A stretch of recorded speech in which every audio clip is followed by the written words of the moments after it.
Sometimes we are winning our spouse over. Maybe it takes more time than you think, but don't give up, because at the end of your life, when you meet God, he's not going to say like, well, what did your spouse do? He's going to say to you, wow, look, you served your spouse even through those years where they didn't really notice, but you kept going and you kept doing it in love to keep your vow and commitment. Well done, good and faithful servant. Like, you may feel like I am not seen, but God in heaven sees you, and what you are doing is a good thing.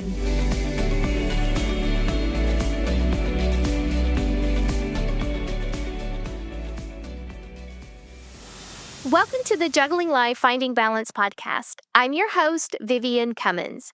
If you're married or you're thinking about getting married, then you're going to want to settle in and listen to today's episode, because I'm speaking with Arlene Pellicane, who just released a new book titled Making Marriage Easier: How to Love and Like Your Spouse for Life. You may be familiar with Arlene already because she's a best-selling author and has been featured on the Today Show, Fox and Friends, Focus on the Family, FamilyLife Today, and the 700 Club. She's also the spokesperson for National Marriage Week and has been happily married to her husband James for more than 25 years. I loved this conversation, and I think you will too. So let's get to it. Well, I am so excited to have you, Arlene, this morning. Thank you for taking time out of your busy day to join me on the podcast. How are you? So much fun to be with you, Vivian. Good, thank you. Oh, great. Well, I've already done a little introduction before this, but I would love for you to introduce yourself to those who are listening and watching today. Yeah, my name is Arlene Pellicane. I love being in family. So when I got married, I was the girl that was like, oh, finally, I found a husband. And then we had a hard time having children. So then when I had a child, I was like, oh my goodness, I have a child. And it really just has been a wonderful journey. And I'm not trying to be Pollyanna-ish or unreal, because I get it. There are problems and there are challenges, but really to look at it and say, wow, marriage is really good. Being a parent, having a family, boy, these are really good things. So that's what I like to write about, speak about, podcast about. How can we make this something that we are actually enjoying? And a lot of that is putting the priorities in. It's for us, it's, put God first and the things that you're doing.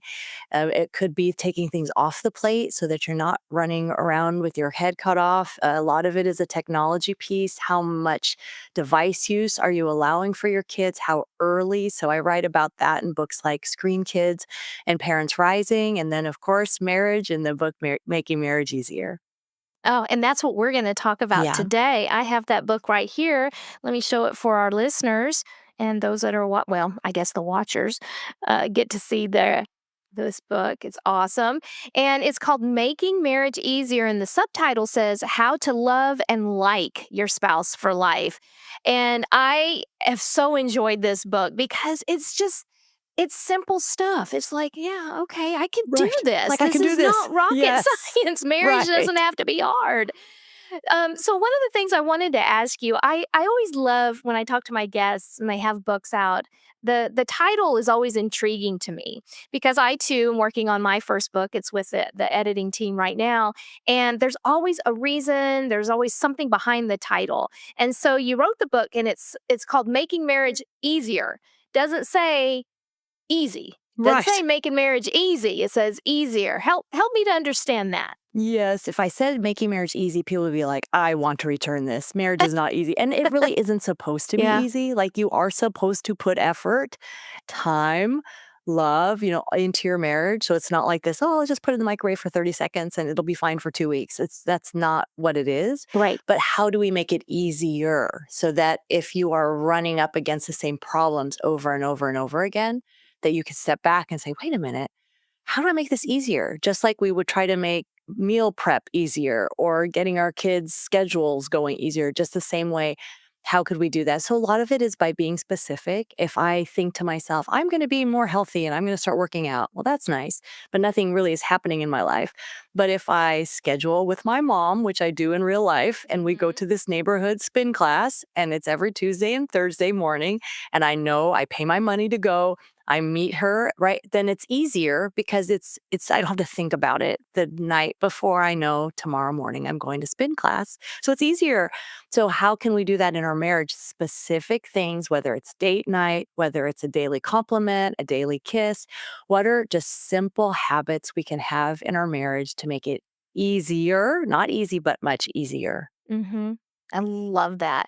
Yeah, it's like starting small, right? Yeah. And just doing little bitty things. I like the date night thing. That's one of the things my husband and I do. We did it, we're empty nesters now, but, when we had kids in the home, we made sure to have date night, and there were sometimes we didn't feel like doing it, Yeah. but Sure. we forced ourselves to do it because we knew that how important it was.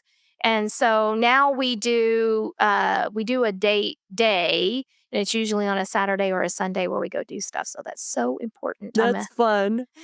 I'm an advocate for date nights. Yes. In your book, you talk about, marriage decisions, and there's 4 key marriage decisions that make marriage easier. Can you tell us what those are? Yes, and they're not feeling based. It's like, I will make these decisions. The first one is play by the rules.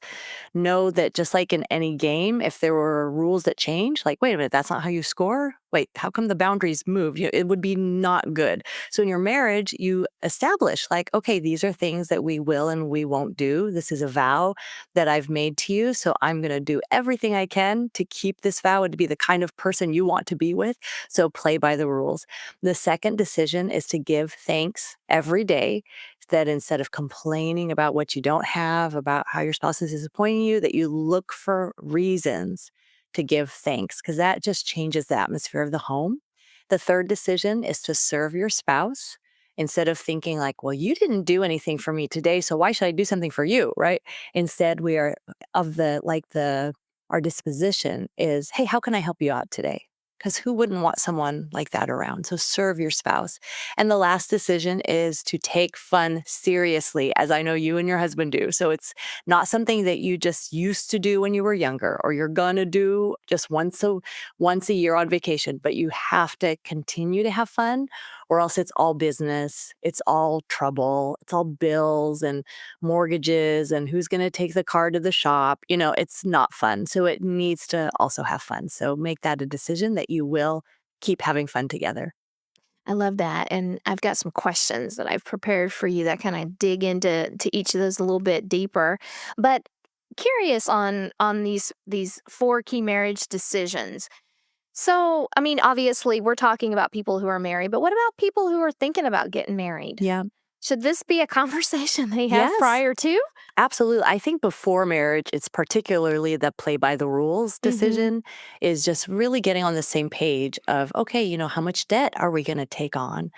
Will we have dinner with someone of the opposite sex by ourselves? How much are you going to travel during the year? How many children would you like to have? What are your thoughts about discipline? So all these things, they are things to talk about. So yes, I think people who are thinking about marriage, that this is a great book and great principles to start talking about with your potential future spouse. I think so too. I think this would be a great book, and it's so fun too, and it's so easy Yeah. to understand and And and it's learn short. from. So, And it's a short, man or a yes. woman, you could be busy and you just, wow, I just read a chapter. I feel so You could do it on accomplished. date night. That's You could take this right. on date night. Yeah, there's all kinds of Yes. possibilities.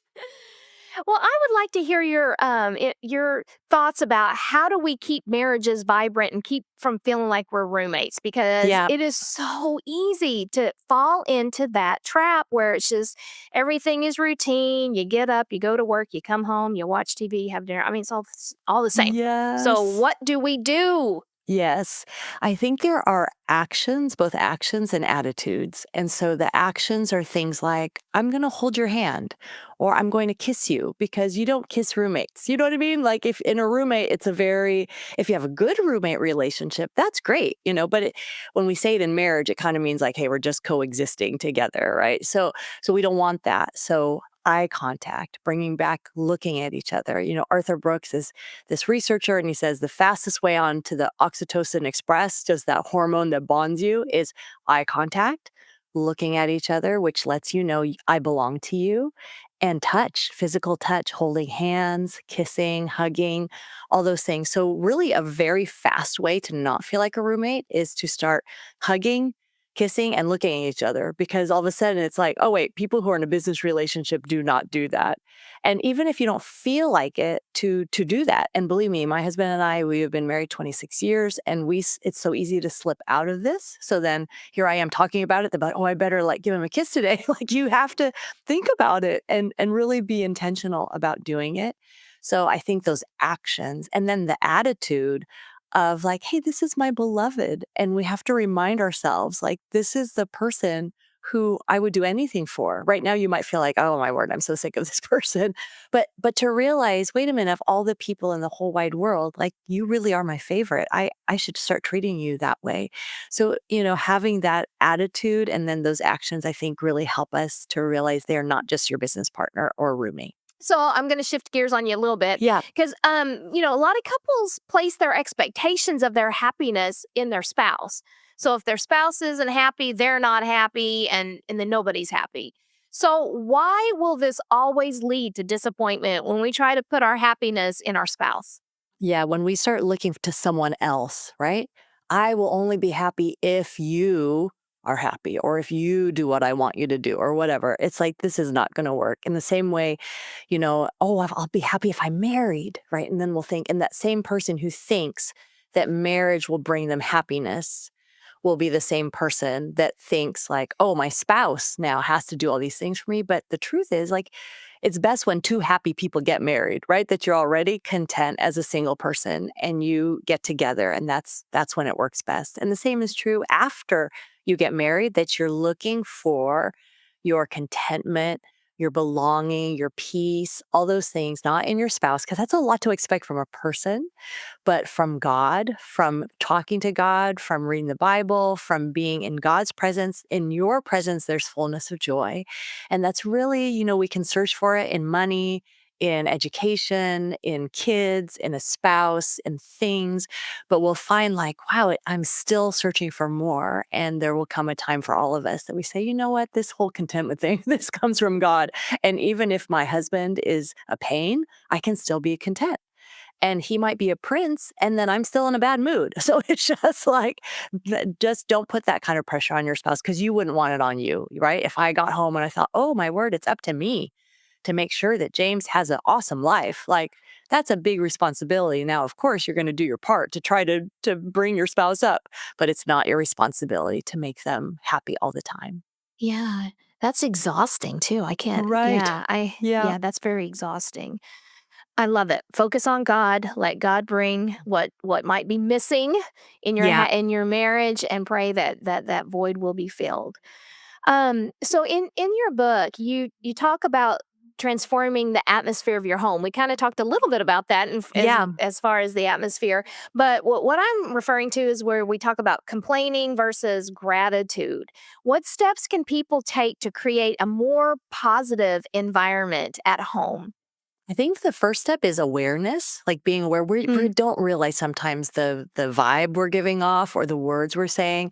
And just think of the last time you were at lunch with a friend and all they did was complain about their boss, complain about the weather, complain about their paycheck, complain about their kids, complain about the price of chicken. And you, by the end of it, were just like, well, that was yeah, that was exhausting, not right? That fun. was not great. And so to realize, wait a minute, let me have the awareness when I am like that. And of course, there are going to be times where you say things that are hard to your spouse. So it doesn't mean you only can say positive things, but what's the ratio, right? Like, are we saying a lot of positive things along with these negative things that are real that we want to talk about? So it is a lot of it is looking for things to be thankful for instead of grumbling and checking ourselves. And guess what? We get to become more godly and more like him. Because what is it that the children of Israel got in trouble for when they're wandering through the desert? It was their grumbling, right? This fire by night, this cloud by day, this miracle, it's getting old, this quail that just drops from the sky for us to eat. We're really tired of it. So it's like they had the miraculous, they had God with them, providing for them, but it just wasn't enough because it isn't what they wanted. And he's like, okay, you are grumbling. You can have what you say and you can die in this desert like you've been complaining about. And the same is true in marriage, that when we are complaining about the things that we had, I mean, there was a time where I'm sure you were praying, Lord, give me a spouse. There was a time where you were praying, Lord, give us this house. And here you have these things, but now you're complaining about those things. So I think it comes back to, hey, let me do some self reflection, and then, Lord, change my heart. Lord, make me a more grateful person. And if you can't find anything right now, then, hey, Lord, I'm thankful you're with me. Lord, I'm thankful my husband got out of bed this morning and went to work. Just find what you can, start being thankful for it, and then say it to your spouse. Hey, I'm so thankful that you went and got the milk. That really saved me time to go to the grocery store. Thanks a lot. Like, start being more thankful. Mhm. And it's being thankful about everything. It's not necessarily just being thankful about what your husband has done. It's being thankful and Yes. not grumbling about your surroundings. I Yeah. kind of fell into that a little bit. We like I said, we moved from Utah to California so my husband could take a job. But I had been a remote worker since 2020. And when we moved here, I still was a remote worker with the government at the time. And so, I mean, we left our friends, our family, everything that I was used to for so long came here, and I found myself really complaining a lot the first couple of years that we were here because I I wasn't unhappy with him by any means. I was unhappy with my circumstance. I was grieving the loss of everything that I left behind in another state and coming. So it was a tough transition. And so when I'm reading through this and I'm looking back on that time, I'm like, oh my gosh, how that must have made him feel. Like I said, I wasn't grumbling at him, but the reason why we were here is because he took a job, right? And so that really kind of hit me, and I'm thinking, okay, yeah, that really struck a chord. And so, anyways, I'm over that. No, I that's think. huge. I think I'm Yes. over No, it's that big now. to But recognize, like, oh my goodness, how does this impact my spouse? Like, mm-hmm, we kind of see how it impacts us, but how is that mm-hmm. impacting him? And I'm sure he didn't wanna come home to me. I mean I'm sure he did, but Right, I mean, right. thinking, "Oh my gosh, what is Right. she Because gonna then he feels kind of crab about guilty today?" because he brought you Yeah, here. He feels kind of bad because, you were here yeah, because of his job, etc. yeah. Yes. So, anyways, that was an eye opener for me, so I will make Yes. sure that I don't do that anymore. Yes. And you talked earlier about advocating for and serving. Excuse me. You advocate serving your spouse. I can't seem to get that out. A lot of people look down on that. A lot of women are like, I am not going to serve my spouse. He needs to serve me. So tell me a little bit about that. What do you mean by this? Yeah, why would I serve him? Right? I've already do his dishes and his laundry and his food, and he barely says thank you. So, like, why would I even want to do that? And we need to understand, first of all, that service doesn't demote you. It actually promotes you. So we are living in an age that says, don't let anyone do that to you. Like, don't let anyone make you serve them. You be the boss. Like, we're really taught, like, you be the boss. Don't let anybody boss you around. But if you look at the Bible, it's like, oh my goodness, the more close they got to God, then they were called a servant of God. Moses, the servant of God. Joshua, the servant of God. David, the servant of God. The closer you, Jesus, this ultimate servant of God who will lay down his life and become in human form. So first we have to recognize, oh, that's a worldly pattern to think that service is a demotion. Because really, a heavenly biblical worldview says, no, wait, the closer I get to God, the more life and freedom I find by serving others. Now, this is by no means a license to be like, oh, now I don't matter. You know what I mean? Like, what I want doesn't matter at all. And even, that it's not talking about being a doormat. It's not talking about losing oneself because you had to do what the other person said. You still are yourself. That's not what I'm trying to say. I'm saying that when you come home, that your attitude is like, "Hey, how can I help you, honey? You've got a lot of groceries store. How can I help you?" Instead of, "Well, good luck, buddy." Right? So just that our attitude is we want to serve each other. And really, if you married a good person, you probably didn't choose Hitler to marry. That person is going to have a reciprocity that's like, wow, I'm a jerk because you are serving me a lot. I'm doing nothing. So sometimes we are winning our spouse over. Maybe it takes more time than you think, but don't give up, because at the end of your life, when you meet God, he's not going to say, like, well, what did your spouse do? he's going to say to you, wow, look, you served your spouse even through those years where they didn't really notice, but you kept going and you kept doing it in love to keep your vow and commitment. Well done, good and faithful servant. Like you may feel like I am not seen, but God in heaven sees you and what you are doing is a good thing. That's so good. I I love to serve my husband. Mhm. I actually enjoy it. I mean, every day when he leaves, I'm like, "What can I do to help you today?" He's like, Oh, "I it's can't think great. of anything." But then there'll Yeah. be something like he'll be Yeah. like, "Hey, if you can think about it, well, I need toothpaste." Right? I'm And like, "I'm that's on like it." and that's so perfect because a lot of times if you say to your spouse, like, "Hey, honey, what can I help you?" They'll be like, "No, I'm good, thanks." Like, they're rarely gonna be like, "Oh, I need you to do this 8-hour job for me," Right. you know? So it Right. is a really nice rhythm, and then they say they want toothpaste, and you're like, "I can do that." I can do that, and yeah, I mean, and just little things. Yeah. There's things that my husband does that, I really appreciate, and I probably should tell him more that I appreciate these things, but number 1, every now and again, if he's up before me, usually I'm the one that gets up earlier, I just like to get up early, but if he gets up before me and makes the coffee, he will make my cup of coffee for me and put the cream. He knows the right amount of cream and the right amount of sugar packets and everything, and he'll make my coffee, and I just think that is the sweetest thing ever. It is so sweet, it is. And the other thing that he does every single night since our kids left home is because the kids used to always help with the dishes and stuff like that. Right. That was part of their chores. Well, I mean, he just gets up and he wipes the counters. I don't even have to ask. He just gets up and does that, and I'm just like, you know what? I thank you. I really appreciate that. Those are just sweet little things that he does that I really appreciate, and that's him being in service to me.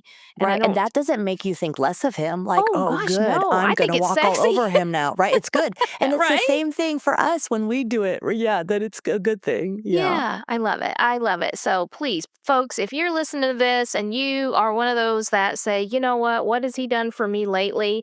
I would encourage y'all to just take that step, take the first step and start serving your spouse because I think that you'll see a difference. I Mhm. really do think you'll see a difference in their behavior as well.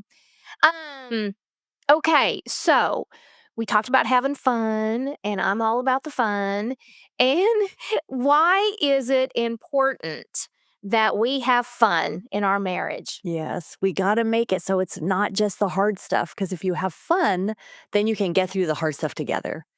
But if you don't have any fun, like if you think, when was the last time we had fun? And you're like, 2001, right? You know what I mean? Like if it's been a really long time, then when the hard stuff comes, there's not that base, right? That's going to keep you together. You'll just be like, this is too hard and you walk away. So the fun really is, it seems frivolous, like, oh, there, to go to a comedy night or to watch a movie that you like, or like to go, running in the rain or whatever it is that you do for fun. It may seem frivolous and over the top, like unnecessary, but it really is something good. And if you can find, and because I know what's hard for us is, well, how do we find something that we both like? Because one spouse will like one thing. My husband loves to ski. He's like black diamond. I am like terrified on a green, so it's like, how do we find things that we both like? So I have this long list in Making Marriage Easier of activities from A to Z. And you take it, you circle the things that you like, and then you find, like, do we have anything in common? So if it's like, okay, we both like concerts, great. Let's go to a concert. Oh, look, we both love football. Great.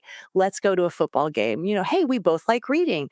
Let's read a book together. So, really just kind of thinking, what's something new that I could do in our marriage in the next 2 years? Like maybe we're going to plan a trip, or maybe we're going to try a new restaurant once a month, every month for a year, but you're just thinking, like, how can I infuse something new into the relationship? I love that. There's a couple of things when my husband and I got together. So he's an ex motocross racer. And so, of course, he was racing, and then we Yes. were watching, and then we would go to races and stuff. And I got into it. You I did. totally, It was so yes. exciting. Now, when Yes. he was racing, it was a little bit more stressful because Yeah. I didn't want him to get hurt or whatever. But I really enjoyed it. So that was something that he introduced me to that I end up Yes. loving. right? I love that. And the thing about us is he's willing to try things, but I know not to push the envelope. Like, he does not like theater. I love theater, but I know, like, if he goes with me, he'll go, but I know he's not having a great time because he doesn't enjoy it. So instead, I just let him off the hook. I'll ask a girlfriend to go. But a couple, was it last year? I think it was. I talked him into doing one of those, those paint nights Yes, where yeah, you, yeah. yeah. Yes. And he didn't want to. He didn't want to. He's like, "Oh, babe," and I was like, "Let's just see. Let's just see. If we both hate it, it's just what 3 hours of our life, and we never have to do it again." Did you know we had a great My goodness, he time? liked it. That's amazing. We both enjoyed Yes. it, and we were both really surprised at how good our pictures turned That's out. awesome. They were That's pretty awesome. good. That's so So, good. anyways, I think, you know That's what? totally like in the book, it's my line is, "If you like it, I'll try it." And Mhm, that's kinda what you mhm. did. That's what he did for you, like, "I'm Yes, willing to try." I'm willing to try. Yeah, and But then if you again, don't like it, that's fine. You can be yeah, off the hook. you don't have to That's do it fine. Yeah, ever again. but let's try. That's so good. The painters in the house. Oh my gosh, and I got a little cheesy with it. I was so proud of our little portraits. I took 2 pictures that we had in our Yeah. bedroom. I Yeah. took them down and I put those up kinda as That's a a funny, but that's also kinda because fun. Yeah. and then he came to bed and he's like, "Oh, babe, no." And I'm like, "Yeah, let's just admire it for just a little while." And then I took That's them so down, but it was funny. funny. Anyway.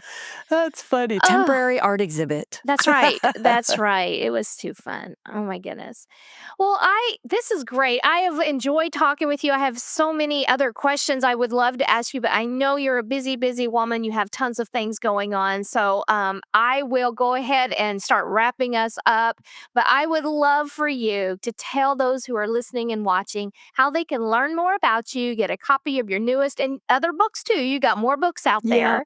How can they watch your podcast or attend some of your speaking engagements? Yes, you can go to makingmarriageeasier.com. That's the name of the book, makingmarriageeasier.com.